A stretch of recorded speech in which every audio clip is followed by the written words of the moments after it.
आणि आता महत्त्वाच्या बातम्या आपण पाहूया। अजित पवारांनी दौंडमध्ये माजी नगराध्यक्ष प्रेमसुख कटारिया यांची भेट घेतली। काही दिवसांपूर्वी शरद पवार सुप्रिया सुळेंनी घेतली होती कटारिया यांची भेट। प्रेमसुख कटारिया भाजपचे आमदार राहुल कुल यांचे निकटवर्तीय। सातारामध्ये खासदार उदयनराजेंनी घेतली अजित पवार गटाचे आमदार मकरंद पाटील यांची भेट। उद्या होणाऱ्या भव्य रॅली संदर्भात झाली चर्चा, तर उदयनराजे उद्या उमेदवारी अर्ज भरणार। अहिल्यादेवी होळकरांचे वंशज शरद पवार यांच्यासोबत भूषणसिंह होळकर उद्या शरद पवार गटामध्ये पक्षप्रवेश करणार। होळकरांना पवार गटामध्ये स्टार प्रचारकाची जबाबदारी मिळणार।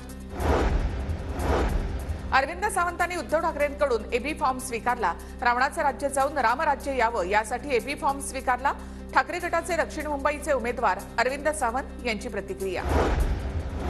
गोकुळचे संचालक चेतन नरकेंची लोकसभा निवडणुकीतून माघार। कोल्हापूरमधून लोकसभा लढण्यासाठी चेतन नरके इच्छुक होते।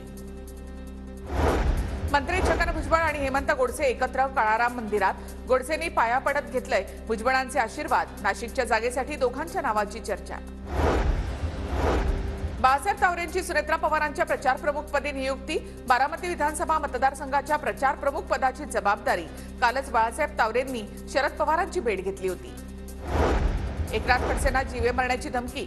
दाऊद छोटा शकील गँगकडून 4 वेगवेगळ्या नंबरवरून खडसेंना धमकी। खडसेंकडून मुक्ताईनगर पोलिसात तक्रार दाखल। शरद पवारांकडून उत्तम जानकरांना आमदारकीचं आश्वासन दिल्याची चर्चा, तर जानकर महाविकास आघाडीचं काम करण्यासाठी सकारात्मक सूत्रांची माहिती।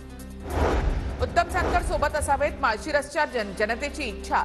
धैर्यशील मोहिते पाटलांची उत्तम जानकर पवारांच्या भेटीवर प्रतिक्रिया।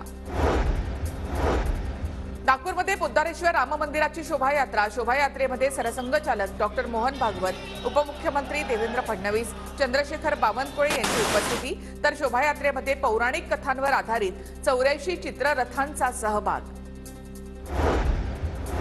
वाशिममध्ये काढण्यात आलेल्या रामजन्मोत्सव मिरवणुकीमध्ये राजश्री पाटील यांनी फुगडी खेळण्याचा आनंद लुटला।